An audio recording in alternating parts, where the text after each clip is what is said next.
The Age of Elizabeth. The Age of Elizabeth. This period is generally regarded as the greatest in the history of our literature. Historically, we note in this age the tremendous impetus received from the Renaissance, from the Reformation, and from the exploration of the New World. It was marked by a strong national spirit, by patriotism, by religious tolerance, by social content, by intellectual progress, and by unbounded enthusiasm. Such an age, of thought, feeling, and vigorous action, finds its best expression in the drama. And the wonderful development of the drama, culminating in Shakespeare, is the most significant characteristic of the Elizabethan period. Though the age produced some excellent prose works, it is essentially an age of poetry, and the poetry is remarkable for its variety, its freshness, its youthful and romantic feeling. Both the poetry and the drama were permeated by Italian influence, which was dominant in English literature from Chaucer to the Restoration. The literature of this age is often called the literature of the Renaissance, though, as we have seen, the Renaissance itself began much earlier, and for a century and a half added very little to our literary possessions. In our study of this great age we have noted 1. The Nondramatic Poets. That is, poets who did not write for the stage. The center of this group is Edmund Spenser, whose Shepherd's Calendar, 1579, marked the appearance of the first national poet since Chaucer's death in 1400. His most famous work is The Faerie Queene.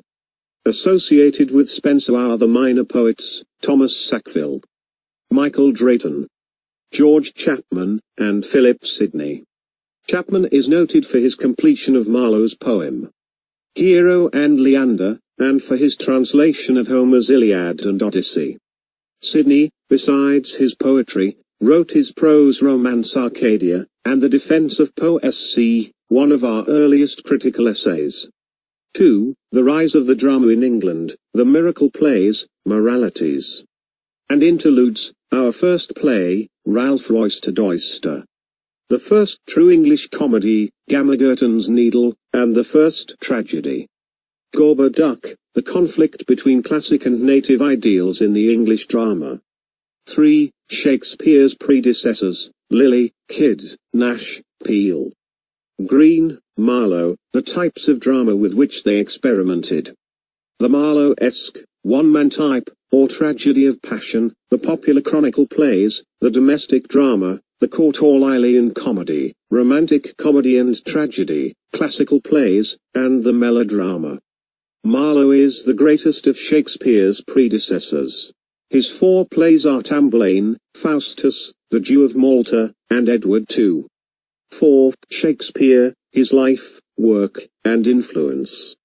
5. Shakespeare's successors, Ben Jonson, Beaumont, and Fletcher, Webster, Middleton, Heywood, Dekker, and the rapid decline of the drama.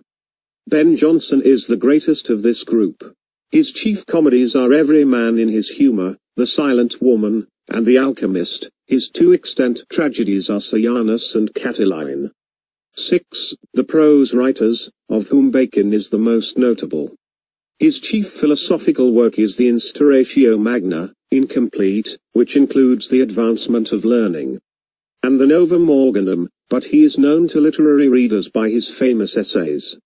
Minor prose writers are Richard Hooker, John Foxer, the historians Camden and Knox, the editors Hakluyt and Purchas, who gave us the stirring records of exploration, and Thomas North, the translator of Plutarch's Lives. Thank you. Thank you.